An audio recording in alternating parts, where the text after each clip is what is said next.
శ్రీమాత్రే నమ. జై గురు దత్తాత్రేయ నమ. ఈ వీడియోలో మనం వృషభ రాశి వారికి డిసెంబర్ 25వ తారీఖు నుంచి మారబోతున్న శుక్రగ్రహ సంచారం వృశ్చిక రాశిలో జనవరి 18వ తారీఖు వరకు ఏ విధంగా ఉండబోతుంది అన్న విషయాన్ని ఈ వీడియోలో మనం తెలుసుకునే ప్రయత్నం చేద్దాం. ముఖ్యంగా శుక్రుడు వృషభ రాశి వారికి రాశ్యాధిపతి అవటం వల్ల శుక్రగ్రహ సంచారం ఈ రాశి వారికి చాలా ఇంపార్టెంట్గా ఉంటుంది.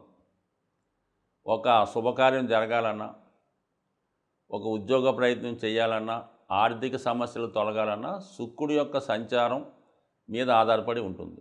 ఉదాహరణకి శుక్రుడు శుభగ్రహాలతో కలిసినప్పుడు జాతకుడికి మంచి ఫలితాలు అనుభవంలోకి రావడం, పాపగ్రహాలతో కలిసినప్పుడు చెడు ఫలితాలు అనుభవంలోకి రావడం జరుగుతుంటుంది.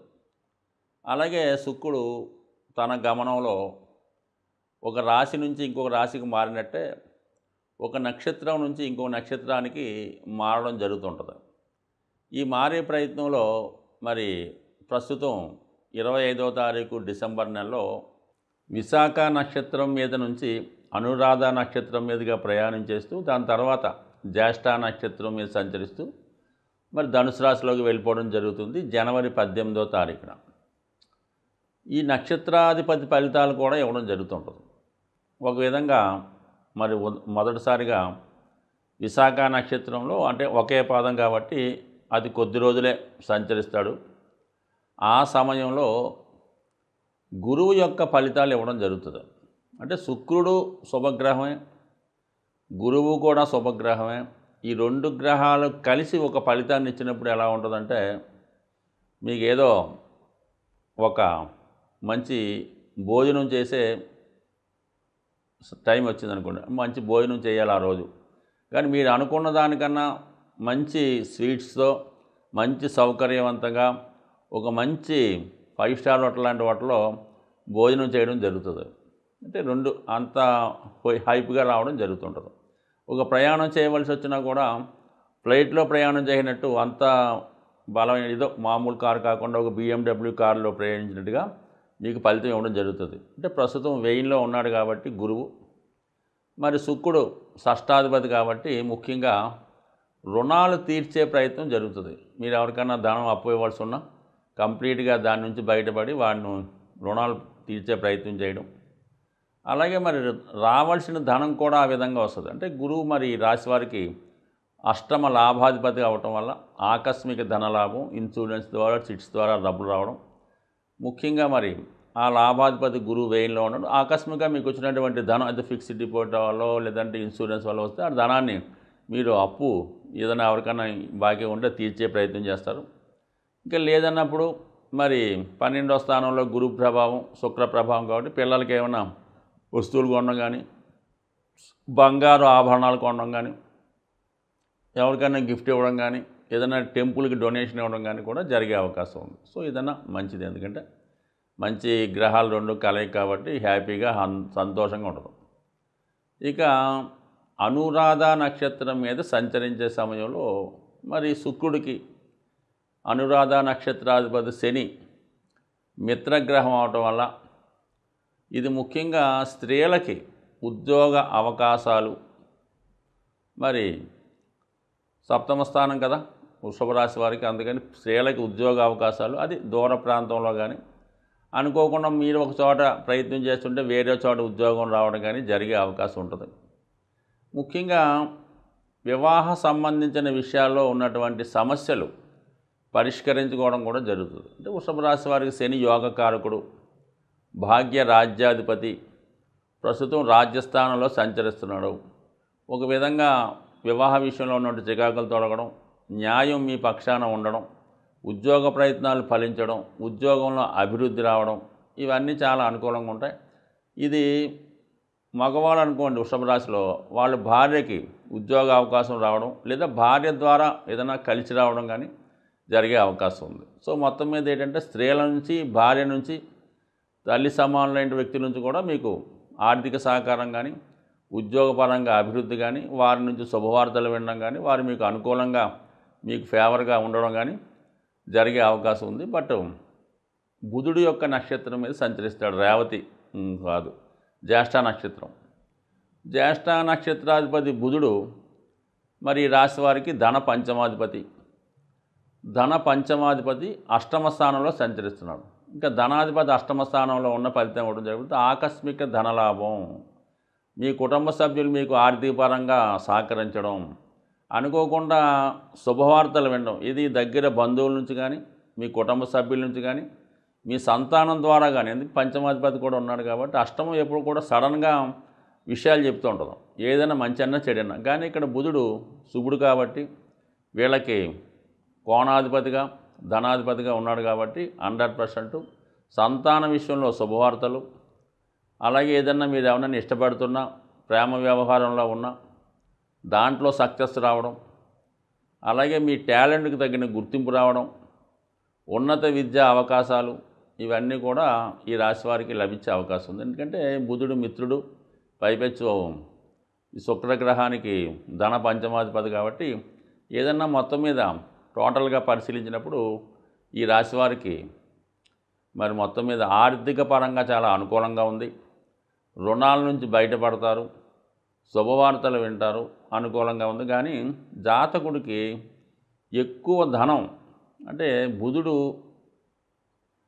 శుక్రుడు, శని, గురువు ఇవన్నీ ఒక మంచి శుభగ్రహాలు అవటం వల్ల ఇవన్నీ కూడా జాతకుడికి సప్తమ స్థానం, అష్టమ స్థానం, వ్యయ స్థానం ఇవన్నీ కూడా ఎలా ఉంటాయంటే విదేశ ప్రయాణాలు, దూర ప్రాంత ప్రయాణాలు, ఆకస్మికంగా ఒక ప్లాన్ మార్చి వేరే ప్లాన్ ఇంప్లిమెంట్ చేయడం, ఖర్చులు, ఇవన్నీ కూడా జాతకుడికి అనుభవంలోకి రావడం జరుగుతుంది.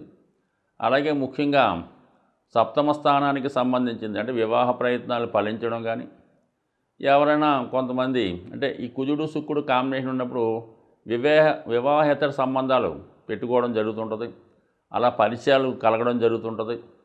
అలాగే వాటిని గతంలో దూరమైన వాళ్ళు తిరిగి కలుసుకోవడం జరుగుతుంటుంది. ఏదైనా కొంత ఇలాంటి సీక్రసీ, ఎఫైర్సు, ప్రేమ వ్యవహారాలు లాంటి కొన్ని సందర్భాల్లో జాతకుడికి రాహుదశ, కుజదశ లాంటి పాపగ్రహాల దశలు జరిగినప్పుడు కానీ, ఏలినాడు శని లాంటివి జరిగినప్పుడు కానీ కొంతవరకు ఇటువంటి ఇబ్బందులు కలిగే అవకాశం ఉంటుంది. కాబట్టి సాధ్యమైనంత వరకు మరి టెంపరీగా కొద్ది రోజులే ఈ కలయిక, అంటే కేవలం 23-24 రోజులు కాబట్టి దీనికోసం పెద్దగా ఆందోళన చెందకుండా ముఖ్యంగా ఆర్థిక పరంగా ఉన్నటువంటి సమస్యలు తొలగే విధంగా జాతకుడు ప్రయత్నం చేస్తే 100% ఫైనాన్షియల్ పొజిషన్ ఇంప్రూవ్మెంట్ అవుద్ది.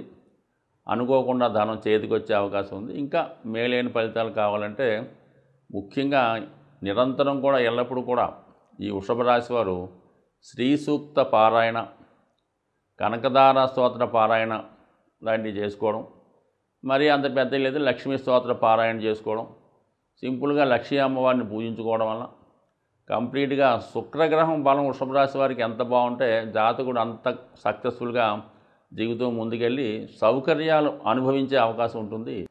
సో అలాగే ఇది మన ఈ గోచారం అన్నది సాధారణంగా మనం వ్యక్తిగత జాతకం కాకుండా మీకు ఉన్నటువంటి కేవలం మీ జాతకంలో మీరు ఉన్నప్పుడు ఉన్నటువంటి చంద్రుడిని బేస్ చేసుకొని మనం గోచారం చెప్పడం జరుగుతుంది. అలాగే చంద్రుడితో పాటు చాలామందికి కేవలం రాశే తెలుస్తుంది తప్ప లగ్నం అన్నది తెలియదు.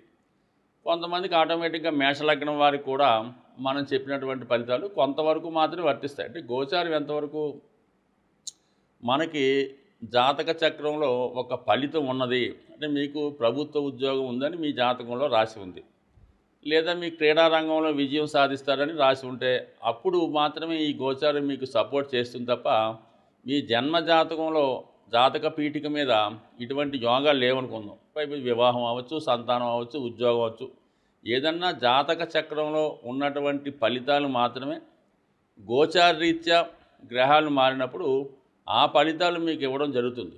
కేవలం చంద్రలగ్నాత్తు గురువు సప్తంలోకి వచ్చాడు పెళ్ళి అవుతుంది, 5వ స్థానంలో గురువు వచ్చాడు సంతానం కలుగుతారు, దశమంలోకి గురువు వచ్చాడు ఉద్యోగం వస్తుంది. ఇలాగ అనుకుంటే ప్రతి ఒక్కరికి కూడా ఈ భూమి మీద పుట్టిన ప్రతి ఒక్కరికి కూడా గోచారీత్యా గురువు ప్రతి సంవత్సరం మారి ఒక భావంలోకి వస్తుంటాడు. అందువల్ల ఎవరికి కూడా ఎటువంటి కష్టాలు ఇబ్బందులు లేకుండా నడుస్తూ ఉంటుంది.